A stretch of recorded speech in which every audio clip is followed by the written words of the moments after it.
యొక్క వాక్యం. బైబిల్ని మనం ఎందుకు ప్రాధాన్యత ఇస్తాం, ఎందుకు మనం రోజు చదువుతాం, ఎందుకు రోజు వింటామంటే బైబిల్ అనేది దేవుని యొక్క వాక్యం అన్నమాట. దేవుడు మానవులతో మాట్లాడతాడు, చాలా విధాలుగా మాట్లాడతాడు. దేవుడు చాలా విధాలుగా మాట్లాడతాడు. దేవుడి సేవకులతో మాట్లాడచ్చు, ఒక దర్శనాల ద్వారా మాట్లాడచ్చు, దేవదూతలను పంపి మాట్లాడచ్చు. ఏంటంటే దేవుడు మానవులతో కమ్యూనికేట్ చేసే విధానం, దేవుడు మానవులతో మాట్లాడే విధానం, ఒక మంచి విధానం ఏంటంటే బైబిల్ అంట. బైబిల్ చదవడం, లేదంటే బైబిల్ వినడం. అయితే దేవుడి యొక్క వాక్యం అనేది మానవులకి ఒక బహుమానం అంట, ఒక బహుమానం. ఈ యొక్క బైబిల్ అనేది లేదంటే ప్రేమ సందేశం అని అంటారు. మామూలుగా బైబిల్ మధ్య ఏమంటారంటే కొంచెం చిన్న బైబిల్ ప్రేమ సందేశం అని అంటారు. అంటే దేవుడు మానవులకి ఇచ్చిన బహుమానం అని అనమాట. అయితే అంటే దీంట్లో ఆయన యొక్క మాటలు దీంట్లో ఈ బైబిల్లో ఉంది. 2 పేతురు 1:20 చూసినట్లయితే 2 పేతురు 1:21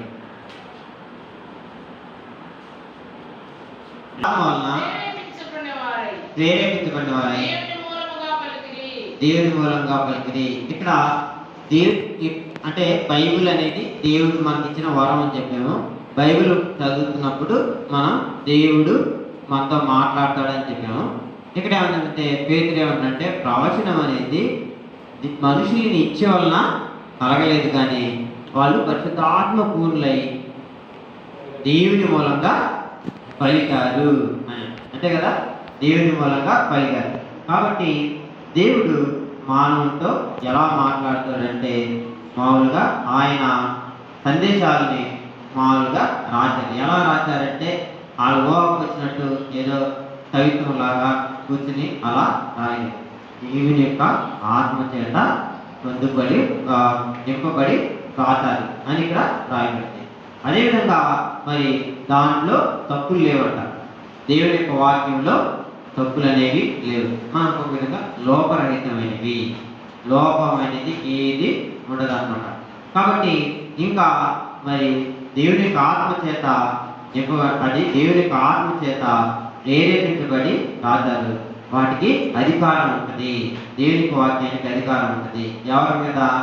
మానవుల మీద. మన మీద దేవునికి అధికారం అనేది ఉంటుంది. దేవుని వాక్యానికి అధికారం ఉంటుంది. 2 తిమోతి 3:16 చదవండి. దైవజనుడు సన్నద్ధుడై ప్రతి సత్కార్యమునకు పూర్ణముగా సిద్ధపడి ఉండునట్లు దైవావేశము వలన కలిగిన ప్రతి లేఖనము ఉపదేశించుటకును, ఖండించుటకును, తప్పుదిద్దుటకును, నీతి యందు శిక్ష చేయుటకును ప్రయోజనకరమై ఉన్నది. నీతి యందు శిక్షణ చేయుటకును ప్రయోజనకరమైనది. దైవజనుడు అంటే దేవుని వాక్యాన్ని చెప్పేవాడు. అవి ఖండించడానికి, తప్పుదిద్దడానికి అవి ప్రయోజనకరమైందని 3:16 చెప్పాడు. 2 తిమోతి 3:16 17 చదవమ్మా.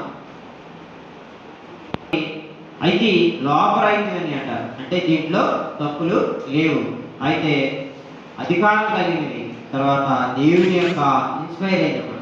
అయితే మరి దీన్ని చాలామంది తప్పుగా అర్థం చేసుకుని తప్పుగా రాసేవాళ్ళు కూడా ఉన్నారు. బైబిల్ని విమర్శించే వాళ్ళు కూడా ఉన్నారు.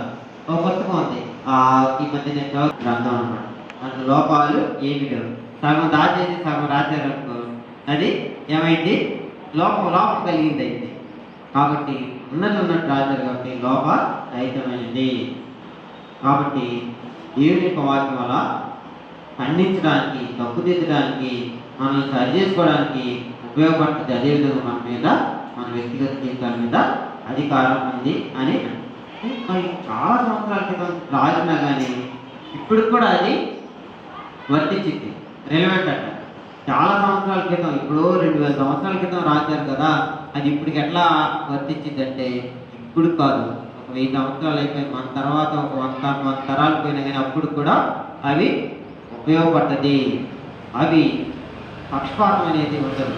దేవునికి పక్షపాతం మనల్ని వీళ్ళకి అనుకూలంగా మాట్లాడదాం వీళ్ళు అలా ఉండదు అనమాట. అయితే ఆ యొక్క పరలోకపు యొక్క స్టాండర్డ్స్ని బట్టి ఆ సత్యాలు రాయబడినవి. ఇవి మనల్ని మన జీవితాలని దారి చూపిస్తాయి. ఇప్పుడు దారి తెలియని వాళ్ళు ఏం చేస్తారు? బండి మీద వెళ్తున్నారు, ఏదైనా ఊరికి వెళ్ళాలా, దారి తెలియని ఏం చేస్తారు? ఎన్ని గంటలకు వెళ్ళిందో చెప్పి. అలాగే మన జీవితంలో మరి ఇది మన జీవితానికి దారి చూపించింది. దీనికి మన జీవితాలను మార్చడానికి, క్రీస్తు స్వరూపంలో మార్చడానికి అధికారం ఉంది. దేనికి? బైబిల్కి, దేవుని యొక్క వాక్యానికి.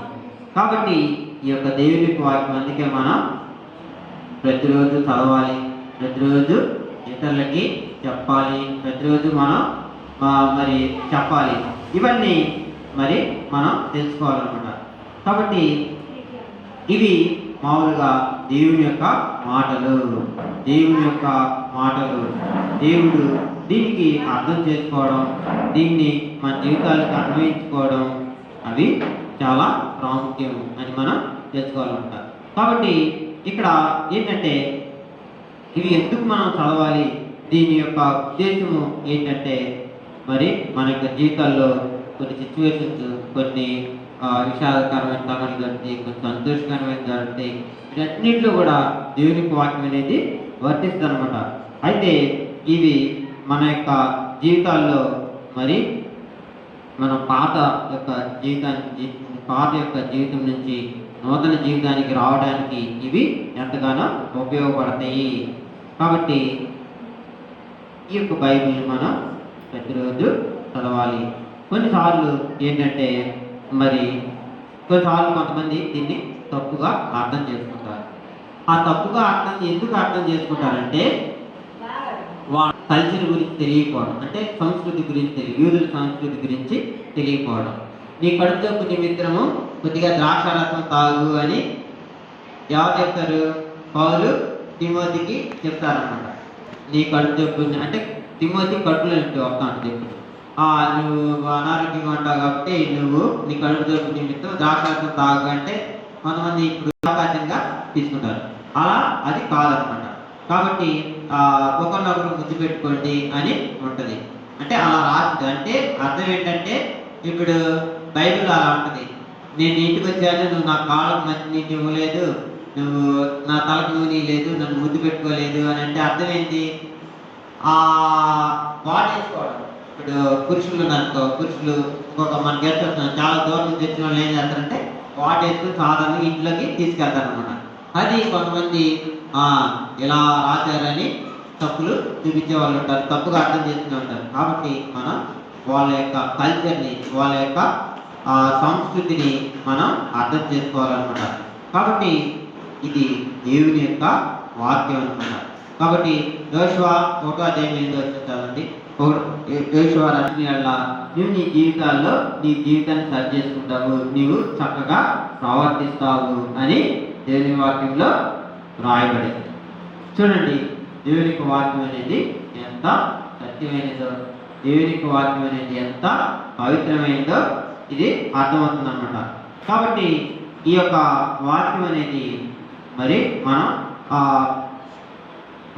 మన జీవితాల్లో దీన్ని ఎలా అన్వయించుకోవాలి అనేవి దేవునికి వాక్యం ప్రతిరోజు చదువుతున్నప్పుడు తెలిసింది అనమాట.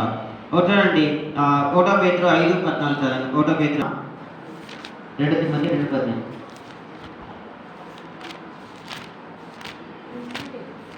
తిమోతి 2:15.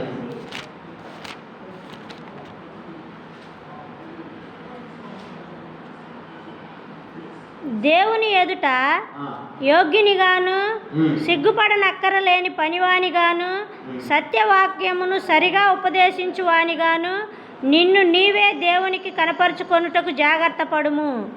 సత్యవాక్యాన్ని సరిగా బోధించేవాడుగాను నిన్ను నీవే దేవుని ఎదుట కనపరుచుకోమని చెప్పేసి పౌలు తిమోతికి ఇన్స్ట్రక్షన్ ఇస్తున్నాడు. కాబట్టి ఈ యొక్క దేవునికి వాక్యాన్ని ఉన్నది ఉన్నట్టు చెప్పాలి. కొన్ని తీసేసి కానీ కొన్ని మనకు అనుకూలమైన వచనాలు చెప్పడం, మనకి అనుకూల వచనాలు తీసేయడం వల్ల చేయకూడదు. ఎందుకంటే చాలా సార్లు ఏంటంటే అలా జరిగింది అనమాట.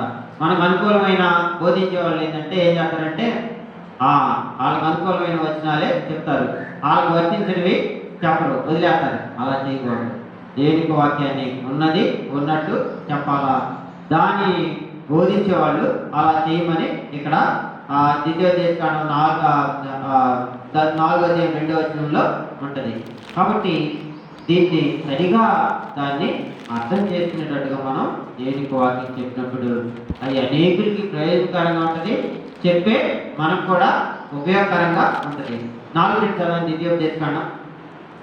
మీ దేవుడైన యెహోవా ఇచ్చిన ఆజ్ఞలను మీకు ఆజ్ఞాపించుచున్నాను, వాటిని గైకొనుటయందు నేను మీకు ఆజ్ఞాపించిన మాటతో దేనిని కలపకూడదు, దాని నుండి దేనిని తీసివేయకూడదు. మనం బోధించేటప్పుడు ఇది బోధిస్తున్నామే, ఇది మనం బోధిస్తే ఇది ఎవరికన్నా ఎవరి గురించి అన్నా చెప్పినట్టు అయితే అలా అనుకోకూడదు. దాంట్లో ఏది తీసేయకూడదు, దాంట్లో మన సొంతగా ఏది కలపకూడదు అన్నమాట. కాబట్టి మనం ఈ యొక్క దేవుని వాక్యం అనేది అంత పవిత్రమైనది, అంత పరిశుద్ధమైనది.